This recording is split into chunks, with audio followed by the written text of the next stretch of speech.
but we're going to be doing the Pacific Front, of course. And the first thing we need to do, let's rewind on some Japanese-American relations. So go ahead and brainstorm some specific historical events that you guys can remember. Okay, I'll give you about a minute to try and think of something. Talk if you need to.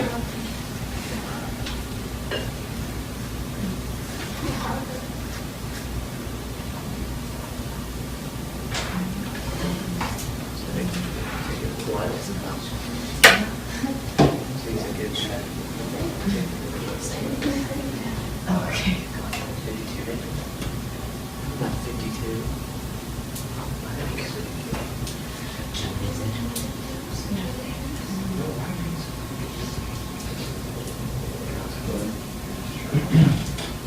All right. Clay, you got anything? Pearl Harbor. Okay, Pearl Harbor. So, Michael? The Neutrality Acts. Good, good. Abby? Happy Charlie, I Okay. Stephen? The executive order. I forgot what the exact number was, but Yeah, the internment camps? yes. Okay, all right. Brittany, was that anything else? All right. All right, cool. Well, let's take a look at what we've had before World War II so we can kind of get a broader picture. We're going to have what's called gunboat diplomacy in 1854. Millard Fillmore is going to forcibly open Japanese ports, and this is going to be the first time Japan's going to actually come in contact with a Western power in 200 years. The only people who are going to be trading with them at this time are the Dutch. So we are going to finally remake contact with the Japanese after all this time. We also have the Gentleman's Agreement. Remember that? With Roosevelt and Japan making an agreement over segregation in Japanese schools and discrimination, where Japan's going to restrict their immigration, and we are going to stop the discrimination in our schools. We also have the Washington Naval Arms Conference after World War I, which is going to be a multi-country kind of meeting to attempt to limit naval power. It's going to try to be one of these post-World War I efforts to stop war. And then we have the Treaty of Portsmouth with Teddy Roosevelt and the Russo-Japanese War. And he's going to win a Nobel Peace Prize for that. In stopping the Russo-Japanese War, he's going to bring peace to Asia once again when Russia and Japan were at war. We have Roosevelt and Japan meeting for the Gentleman's Agreement right there. Now, how was Japan after World War I? Well, Japan's going to be taking, during World War I, German colonies in the Pacific. They take over New Guinea, they take over the Chinese city of Tsingtao, and they expect something at the peace conference. But when they get there, they're completely ignored.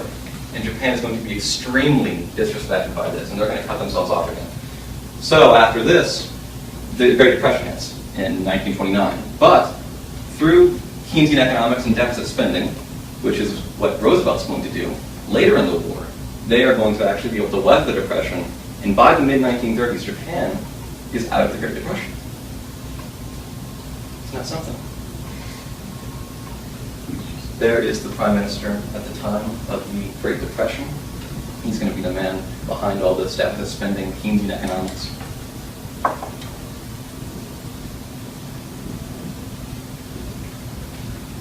But that deficit spending doesn't last, and eventually they do try and cut costs, especially when it comes to the military. This goes very poorly for the Prime Minister. And in 1936, he's going to be assassinated by Japanese nationalists in this kind of display of militarism from the Japanese military. And from 1936 onward, Japan's going to be dominated politically by the military. Even the Emperor, Hirohito, is not going to have enough say to override some of the things they are doing. And here, while he's a bit later on after this, about 5 years, we have Hideki Tojo, who is the epitome of Japanese militarism and government. He's going to be prime minister and leader of the military from 1941 to 1944. And he's going to be tried for war crimes and executed after the war. Just to give you a view on what he kind of was. Now, in order to understand World War I in Japan, we have to go back to China. And in 1911, China's going to have a revolution known as the Xinhai Revolution, and they're going to depose of the Qing dynasty once and for all. But this isn't going to bring any stability to China whatsoever. And by the 1920s, there are multiple warlords in different areas of China fighting over control of the Chinese subcontinent. And while Chiang Kai-shek and the Kuomintang are going to consolidate most of China. There still are going to be some warlords, especially Mao Zedong and the Communist Chinese, who are going to continue this war. They're going to perform the Long March. As you can see here in China, we have all these different groups here in mainland China. The Communist Chinese are eventually going to end up right around in this area here, and here is the Kuomintang right here. So eventually everything is going to kind of be taken over here. Now, an important thing to note is Japan is right here in Korea. So in the first Sino-Japanese War, which happens in the late 1880s, they're going to gain control of Korea, and they're going to solidify their control with the Russo-Japanese War. So they have a presence on continental Asia at this time. And they're going to want to exploit that presence and expand more. So when they see this kind of weakness, they're going to want to expand into the next closest thing, which is Manchuria, which is this province right here. And by the time of the Japanese invasion of Manchuria, Manchuria is still controlled by warlords. It's important to note that because they're going to seize that, but the Chinese government is technically not going to be at war with them because it's under control of warlords. So this is not another war, per se, with Japan and China yet. Now, Hirohito and the Japanese government aren't informed about this invasion. They don't know about it. Japan's military does this all on their own initiative. So that militarism is coming back, and eventually they establish a public state known as Manchukuo in 1931, and they're going to bring back the old King Emperor Puyi, of all things, to come and rule over Manchukuo. Which I find very interesting that they would bring back something that was so unpopular back to rule their puppet.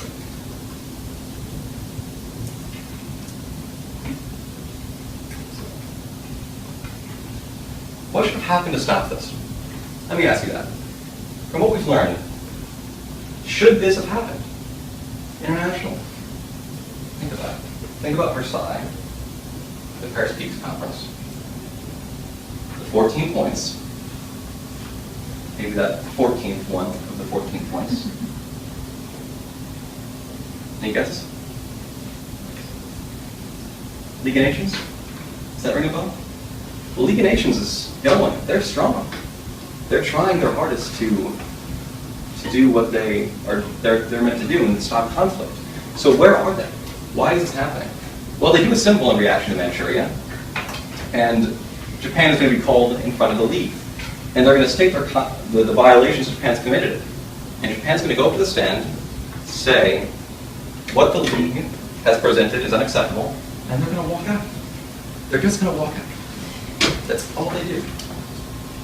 And the League doesn't do anything. They don't take direct action. They're too afraid to go into another world war. So Japan is going to be able to take over Manchuria, and this is going to set a precedent, a pretty bad precedent, that's going to lead to more German expansion and more Italian expansion in the years to come before World War I or World War II.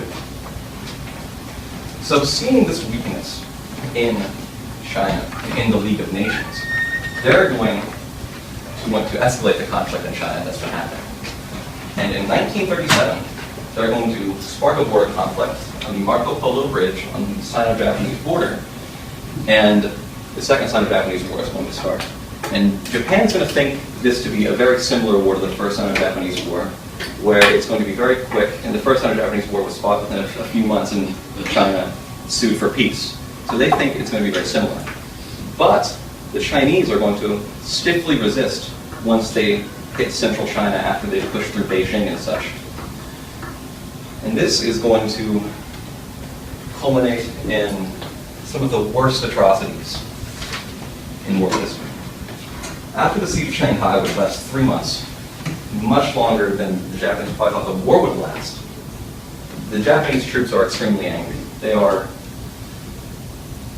just furious at the Japanese for resisting so heavily. And when they reach the capital of Nanking, they're going to participate in what would become known as the Rape of Nanking, where 300,000 civilians will be massacred. Men, women, children, infants. No one would expect it. Now, one interesting thing about Nanking is that there are people in here from foreign countries, and there's the German representative named John Rabe is going to be there, and he's going to set up what's called the Nanking Neutral Zone. And through his actions, he's a Nazi, by the way. He is the Nazi foreign minister to Nanking. He is going to go out into Nanking, and he's going to physically stop the rapes that are happening. And his actions are going to save 200,000 people in the city. Isn't that crazy? The actions of one man in a city that is under fire can save that many people. Now, Germany is not going to stay out of war for long with the League of Nations and such. They want a piece of the pie as well. And in September of 1939, the 1st of September, they're going to invade Poland. And by 1940, all of continental Europe, most of it at least, will be under the control or influence of Germany.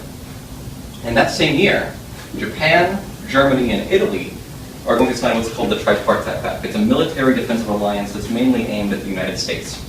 They're afraid of United States intervention. And if you want to know why Germany would make the decision to declare war on the United States, this is why. Because they are bound by this treaty, and they're going to obey its stipulations. As you can see here, this is 1940, and most of Europe, from the top of Finland to the bottom of Greece, and to Africa even, is under Nazi influence. Now, let's go back to Japan. So Japan is an island that is devoid of many natural resources when it comes to modern equipment. Oil and rubber particularly are extremely important things that they do not have, and they have to trade for. And they're going to see an opportunity to exploit France's kind of defeat in Europe, and they're going to demand control of French Indochina, which constitutes the countries of Vietnam, Laos, and Cambodia at this time.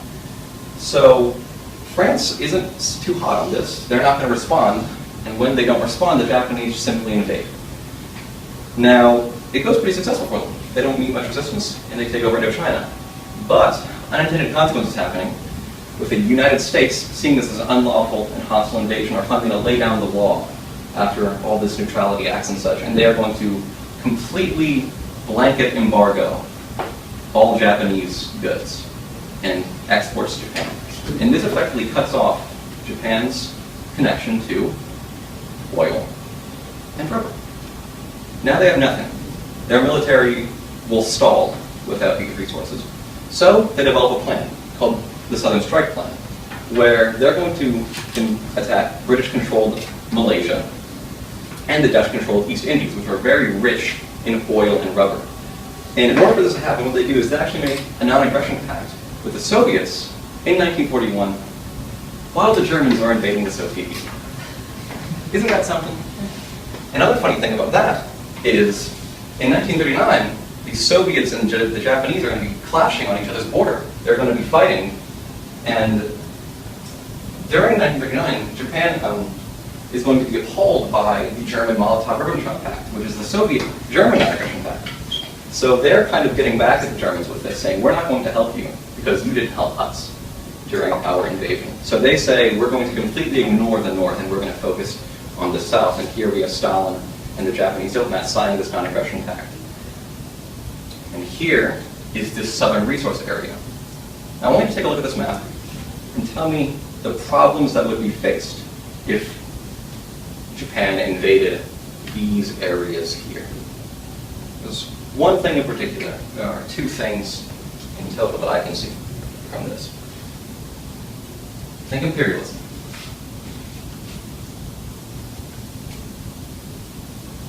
The Philippines? We control the Philippines right now. And if we invade, Japan is pretty certain that the United States is going to escalate this kind of embargo. And if they invade these and we have the Philippines, one, they can cut the shipping off. We can cut Japanese shipping to Japan, and that's going to pretty much prevent them from getting the resources that they invaded for. And the United States can also make bases out of Luzon and can actually mount an offensive on Japanese-controlled Taiwan into Japanese Indonesia, probably. Another thing is Australia. It's an allied power right now. They're at war. So they know they'll be at war with Australia as well. And that will definitely bring even more focus from the British onto the Pacific Front. And because of their fear of a Philippine kind of problem when invading, on December 7th, 1941, a date which has lived in infamy, the Japanese are going to launch a surprise attack on the United States battleship fleet that is docked in Pearl Harbor. At 7:48 a.m., Japanese fighters and bombers are going to strafe Battleship Row in many air bases on Pearl Harbor, and they're going to sink 4 battleships and damage the other 4. Our battleship fleet is out of action at Pearl Harbor. And in tandem with this, they're also going to invade the southern resource areas, and they're going to go ahead and take all of this. This is the extent of the Japanese empire. They're also going to invade Burma, which is a problem for the British, because India is right here. And while we control most of the fighting during the Pacific Front, it's important to note the fighting of the Australians and the Indians, who fought very hardly during this war to defend their homes, especially in India, where they're actually bidding for independence during World War II. Now, was it a success? Let's say for Japan, yeah, because it puts harder on able to be out of provision in Japan. All right. Not entirely, because you are involving the entire American Navy, which was the plan in doing that. So it's not a full success they needed. Okay. Well, here's something interesting. The U.S. battleship fleet is destroyed, but coincidentally, all 3 of our Pacific aircraft carriers are coincidentally out of port that day. They're all on different missions throughout the Pacific. And all of our carriers are going to be saved from the Japanese bombing. And this is going to allow us to actually strike back during the opening months of our conflict with Japan. And there we have the USS Lexington, which I chose because Kentucky, Lexington, of course, even though it's more probably the Revolutionary War battle Lexington, we can still drink. And the U.S. is going to declare war. Roosevelt's going to give his infamy speech on December 8th. And Congress is going to declare war shortly after. And it's nearly a unanimous decision. One of the only times in United States history that this has happened, with Jeanette Rankin, the first congresswoman, being the only person to vote against going to war. Now, it's not exactly popular, as you can see. Rankin's brother calls her up and says, "Montana is 100% against you," which I find to be one of those historical things that shows just how quickly America has turned from isolationist, we don't want to be in war, to you voted against war and we are 100% against you. There's Jeanette Rankin. And she's also the only congresswoman to serve during both world wars. Fun fact right there. Now, they're going to meet with the Allies. Churchill's also going to declare war actually before Roosevelt does. Because Churchill promised Roosevelt that as soon as Japan would attack the United States, the United Kingdom would declare war on Japan. So the Allied powers are going to meet up, and despite the Japanese sparking this war, they're going to focus on Germany, the Germany first as their grand strategy. Now, this is good because most Allied resources, when it comes to the British and the French, the Free French forces fighting in Africa, they can be focused on the liberation of Europe, and France, and Belgium, and the Netherlands. But there is going to be conflict very quickly. That's going to happen very quickly in the Pacific, and the U.S. is going to be the one to spearhead. So we are going to kind of cover for the Europeans, seeing as they're so kind of held up right now, and we are going to be the ones to spearhead this advance. And we're going to have to stop the Japanese blitzkrieg, because it was a blitzkrieg. In about 3 months, they took over all the territory that was shown in the map beforehand. And Australia, as we saw, was threatened to be cut off at New Guinea. And another fun fact is the Australians are the first people to beat the Japanese on land. They are going to be holding out on New Guinea for a majority of this time. So the Australians are fighting hard to defend their homeland, but they can't last forever. And Japan is going to try and navally invade Port Moresby on New Guinea. And what's going to happen here is the first major engagement of the Pacific Front will be the Battle of the Coral Sea. And the Battle of the Coral Sea is the first battle in history as a naval battle to be fought outside of visual range. It's fought entirely by aircraft carriers, by planes and bombers. And while this battle is considered a draw, we're both going to lose a carrier. That carrier for us happened to be the USS Lexington. We are going to be strategically victorious during this battle. Australia is going to be saved because we are going to stop Japan from reaching Australia and taking a major allied nation. And there's Lexington exploding. It's unfortunate, but... Now the tide is turning, finally. We have stopped the Japanese, but now we have to follow up and actually push them back. And we don't know where they're going to attack next. We know our code breakers early in the war decipher American, Japanese encryption codes for transmissions. And we know they're going to target something called Target AF, because I think that's what it was. Now we don't know what that is, but we assume that it's Midway Island, because Midway Island is an extremely important island in the Pacific. It's one of the only bases that was not taken over during the initial Japanese blitzkrieg. And what they're going to do to find this out is they're going to have Midway Island send out an uncoded transmission saying Midway Island is having water troubles. And almost immediately, they're going to pick up a code from the Japanese that says Target AF is having water troubles. So now we know that they're going to be attacking Midway Island. And we also figure out that they're sending a diversionary force to attack the Aleutian Islands in Alaska. So we have the exact Japanese plan for what they intend to do for Midway. So they're going to move in on June 4th, 1942. And the Japanese intend to have an element of surprise. And they're going to be loading their bombers with HE shells, HE bombs, high explosive, to try and bomb Midway Island and take it. They're going to navally invade it.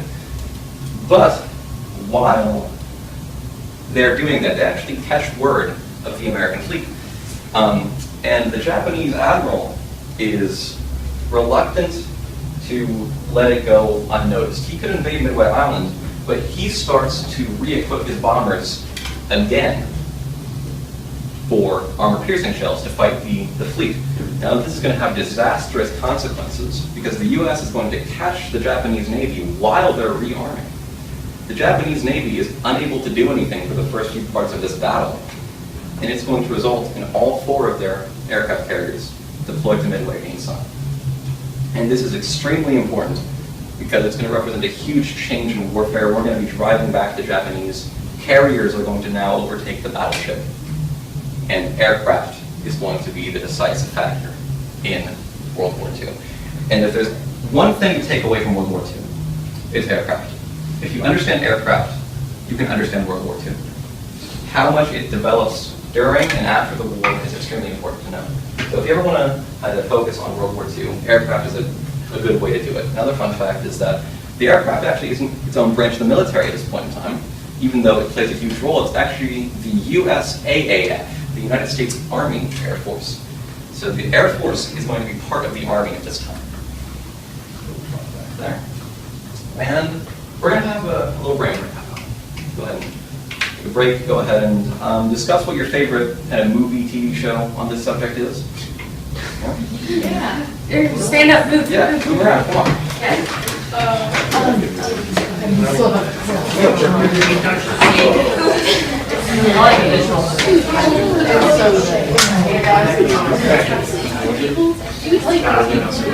We can talk about having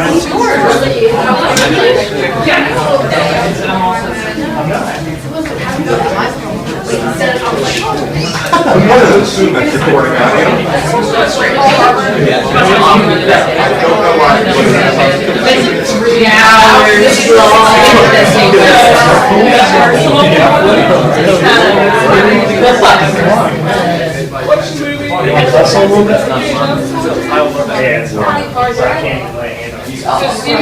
Are you avoiding sure too? Are you taking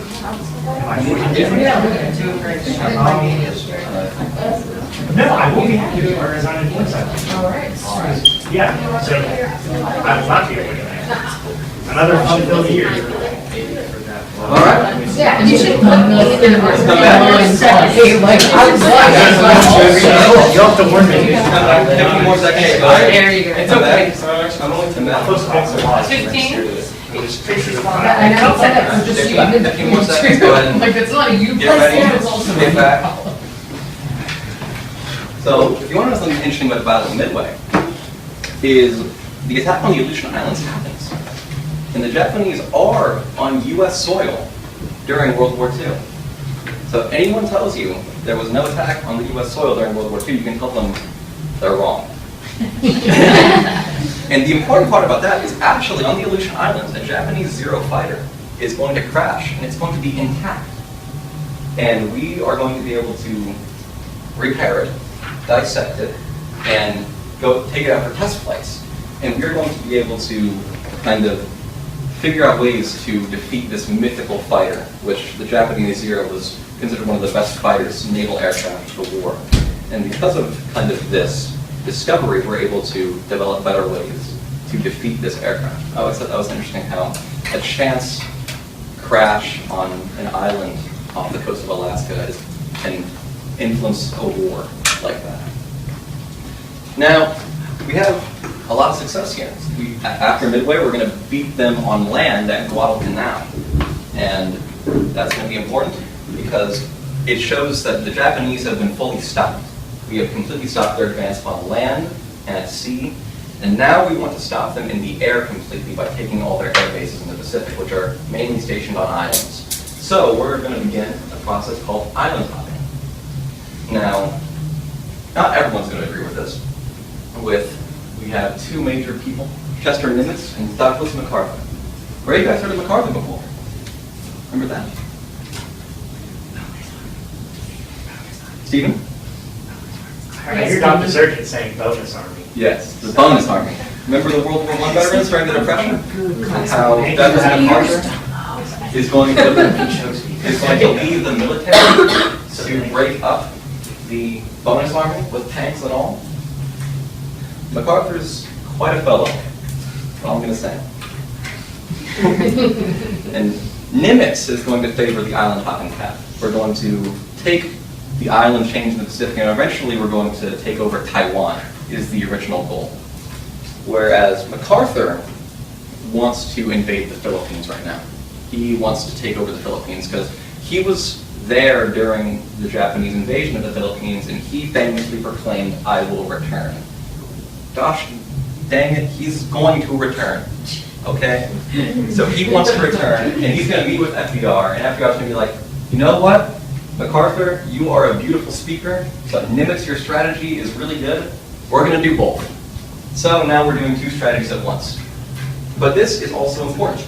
We have a dual advanced strategy here. There's MacArthur with his pipe. I always found that to be quite an interesting pipe. And then we have Chester Nimitz down here, the leader of the Navy at the time. And we're going to do a dual advanced strategy with the northern push taking over the Gilbert, Marshall, and Mariana Islands, eventually culminating in Okinawa and Iwo Jima. And the south pushing through the Solomon Islands, New Guinea, Palau Island, up to the Philippines and into the Dutch East Indies. Now, why would this be important? Why is this a good strategy to have? Michael, can you? Why island hopping is a great strategy? Well, why doing both of these at the same time is a great strategy? You're splitting up the Japanese army. Very good. Very good. The Japanese are going to be forced to split up their resources here. And we can afford to do this because we have the military industry to produce enough supplies to actually advance two ways. The Japanese don't at this time. And MacArthur's going to continue the southern push, and finally, in 1944, he's going to reach the Philippines. And we're going to have a lot of initial success at the Battle of Leyte Gulf, where the Japanese fleet is effectively destroyed. It's out of commission for the rest of the war. Fun fact about Leyte Gulf, it's the last major battle where battleships actually do a majority of the fighting. At least Leyte Gulf's a bit complicated because there's technically two battles, and during one of those battles, the battleships kind of spearhead the advance and actually destroy the Japanese Navy. Now, we're going to have that naval success, but soon enough, we're going to land on Leyte, and we're going to take Luzon and Manila, the Japanese capital. But after that, we're going to get very much bogged down, and we're going to waste a lot of resources taking the southern Philippine Islands. These islands that truly don't have much strategic importance to us aside from MacArthur wanting to liberate them. So we're going to waste a lot of manpower, a lot of resources there. But as Michael said, it's important to note, we're going to be dividing up the Japanese resources, which they can't do at this time, and we're going to destroy the Japanese Navy once and for all. You can see Japanese fleet carriers are pretty much done for the rest of the war. They have to rely on their islands for air cover now. Now, while this is going on, a little bit afterwards actually, we're going to thrust north through the Mariana Islands, the Gilbert Islands, and the Marshall Islands, and we are going to eventually get to the island of Iwo Jima. Now, Iwo Jima is an important island because it's actually very close to Japan itself, and it's going to be a good staging point to invade the closer islands to Japan. And many American naval officers are going to think this is going to be an easy invasion, mainly because they bomb it so heavily that Nimitz is going to be so confident that he will say this: well, this will be easy. The Japanese will surrender Iwo Jima without a fight. That's how much we bombed Iwo Jima. And for a little bit, it seemed it worked. We're going to land unopposed on the beaches, and it's going to be dead silent for an hour on Iwo Jima. Just think about that. You land on this beach, you expect resistance as a Marine, and for an hour there's nothing at all. But the Japanese weren't destroyed. They kind of do a very similar tactic to World War I, where they dig trenches, except their trenches are underground tunnels. And these underground tunnels effectively shield them from naval bombardment and bombing. So the Japanese aren't destroyed, and in fact they're safe. And the Japanese commander tells his troops, wait an hour, let troops pile up, get a crossfire, and at 10 a.m., everything comes down on the Marines. Machine guns, mortars, heavy artillery. It's a death trap for these Marines. There are thousands of Marines on the beach at this point in time, and hundreds are going to die getting off. As you can see here are some Marines on the beach firing at Japanese positions, and as you can see, Iwo Jima there's no foliage on here. It's a volcanic island, and this is the importance of it, is that they are hiding underground. There isn't anything you can't see, but everything is plain. How can you not see them? Well, they utilize that guerrilla warfare so effectively by fighting beneath your feet. It's quite scary to think about. And this leads us into the Japanese military tactics during the war. Death before dishonor. You have Japanese soldiers committing suicidal mass charges, known as bonsai charges. They literally run into American machine guns, bayonet charge them, rather than surrendering. They are so dedicated to the emperor and his will. The emperor is literally a god to the Japanese. And they're going to excellently utilize guerrilla warfare, like I said, with the trenches, even on places that don't seem suitable for guerrilla warfare, like Iwo Jima, which is a volcanic island. There is just, they still somehow manage to surprise our troops. Traps and surprise attacks are very common as well. They're going to trap anything they can, including theirs and our dead. They're going to booby trap our dead. And this is very bad for the United States because our Marines and our troops have a tendency to try and recover bodies. We have a very good sense of honor when it comes to that. So they're kind of taking this honorable thing we do and making it deadly for us. It's quite brutal. And of course the epitome of this would be the kamikaze attack, the divine wind as they called it. And they're going to crash their planes into American ships in order to try and make up for the naval difference they have right now. And this actually is a much more calculated tactic than most would lead you on to believe. They actually tell a kamikaze pilot not to waste your life by missing. You're supposed to be very well aimed. You do not want to waste Japanese resources at this time. You want to give your life up honorably and actually taking something away from the enemy. So the Japanese are going to kamikaze, and it's going to be very effective because of this kind of thought out planned strategy. And as they said in the video that we just watched, 5,000 men on Okinawa alone are going to be killed at sea because of these kamikaze attacks. Now, eventually, Iwo Jima is going to come to an end, but before that, we do have the classic image, which is the raising of the flag on Mount Suribachi. if you've ever seen the U.S. Marine Corps War Memorial in D.C., this is what it's molded after. And the image is going to be immortalized by Joe Rosenthal. They're actually going to raise it twice on Iwo Jima. The first time is a smaller flag, and that first time it's said that Marines cheered on the beaches and ships sounded their horns when they saw that flag, because they had finally made it. They'd broken through. And 3 hours later, they're going to have a second flag raising, and they're going to stage it for Joe Rosenthal to shoot. Now, a month after it starts, it'll end March 26, 1945. Nearly 7,000 American soldiers dead and 19,000 wounded. It's the only battle in the Pacific Front where Japanese casualties are less than American casualties. And only 200 of the 20,000 Japanese defenders are going to surrender.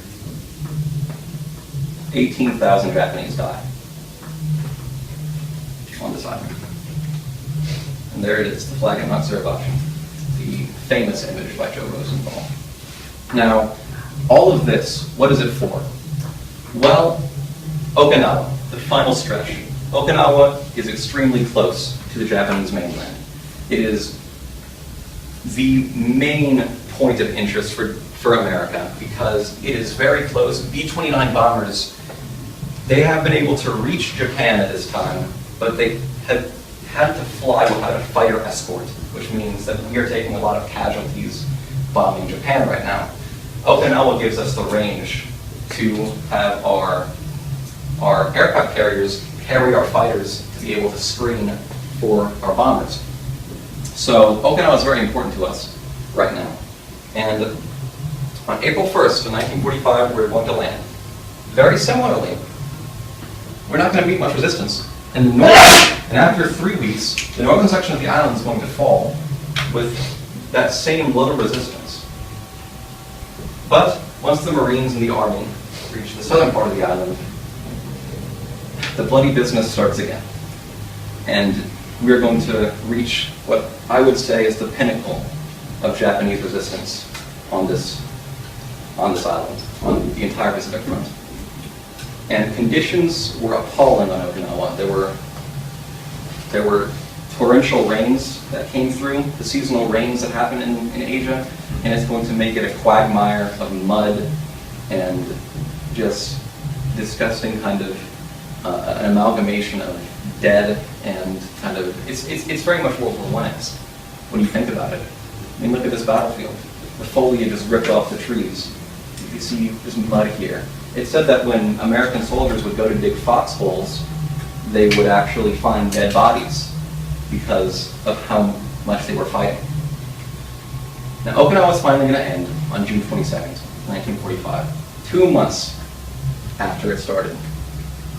And Okinawa was finally going to put us in range of a invasion of the Japanese home islands, but we're reluctant to do it.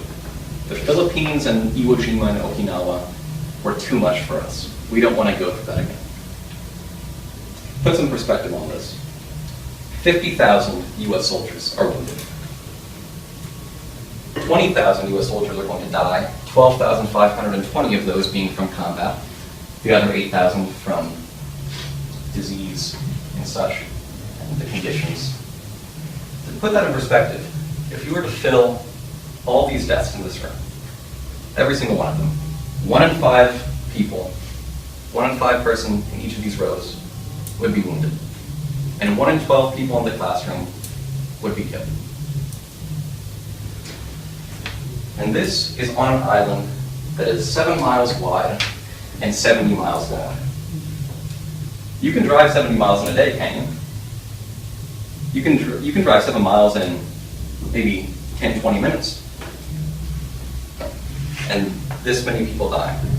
Now, on the Japanese side, it's even worse. It is one of the top 10 deadliest battles in U.S. history, along with Gettysburg and Antietam and some battles in World War I. And for the Japanese, 100,000 of them are killed. And it's important to know that Okinawa is a populated island. It has a large population of native inhabitants, around 300,000 at the time. And this is an exception to what had been done previously. because most islands, like Iwo Jima, were evacuated with their native populations. The Japanese did not evacuate this island. They actually conscripted Okinawan individuals into the army.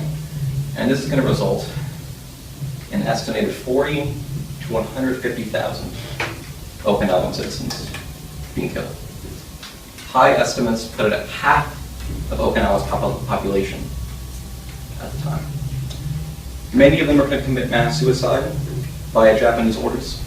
They're going to say that Americans will treat you worse, they will rape you and kill you, and they're going to commit mass suicide that way. And then our troops also do play a part in this. It's important to note that while it's not, as widespread as some would claim it is, it still happens. Many American Marines are very upset about Iwo Jima, Palau, islands before this and what they've experienced, and they're going to take it out on the Okinawan populace. And then the other reason for this is encompassed by this quote here. It was some returned fire from a few houses, but the others were probably occupied by civilians, and we didn't care. It was a terrible thing not to distinguish between the enemy and women and children. Americans always had great compassion, especially for children. Now we fire indiscriminately. The Japanese are going to kind of take over houses, as they say, and they're going to use them to fire from. So this is going to result in us just destroying whatever we come across. We don't want to take any chances. And a combination of Japan, U.S. soldiers committing war crimes, and then U.S. soldiers just firing because they don't, want to get killed. The Japanese tactics are that kind of ingrained in their head that they would just destroy whatever could be used as an ambush spot. This is going to result in 40 to 150,000 people dead that are civilians. Now, World War II is going to be coming to a close. May 7th, 1945, the Germans are going to surrender, and it's going to be divided between the Soviet Union, France, the United States, and Britain. Now, with that done, everything's got to be focused on the Pacific. We're going to begin firebombing Japanese cities. 100,000 people in Tokyo alone are going to be killed because of this kind of firebombing campaign. But Japan still does not surrender. Hirohito actually says, contact the US and ask for some peace negotiations. And many of his cabinet are still unwilling to surrender. They want to fight to the end. Here's Tokyo at this point in time. And this is going to result in the use of what was discovered in the Manhattan Project in the United States, with people such as Richard Oppenheimer and Einstein coming up with the nuclear bomb and it being successfully tested. And we're going to drop it on Hiroshima and Nagasaki. And Japan's going to surrender unconditionally on September 2nd, 1945, 6 years and 1 day after the war started. World War II will come to a close with 70 million dead. That's it. Well, I have a question. Yes? What went into Truman's decision to drop the bomb? Well, there are a lot of things, a lot of different factors come into it. One, U.S. casualties are going to be a very leading figure. I think it was estimated that around 2 million American soldiers would die in the mainland invasion of Japan. And we also created a weapon. We just created a weapon, and what's the point of having a weapon if we're not going to use it? So I think also went into that. Now, it's important to kind of note that we tried to warn the people of Japan. We dropped pamphlets saying, we have the strongest weapon in the world in our arsenal, and we are going to use it. Please leave Hiroshima. But they've been firebombed. They don't care about this new bomb. They've already been kind of through all of this. So they don't leave, and that's kind of what culminates in this mass death from these two bombs. Any other questions?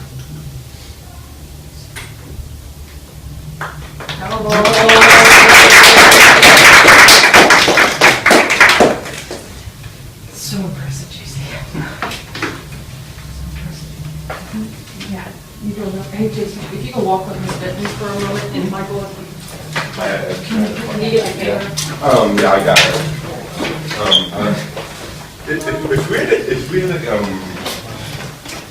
If Japan had a non-aggression pact with the Soviets, then why did they invade Manchuria anyways? Oh, that's because of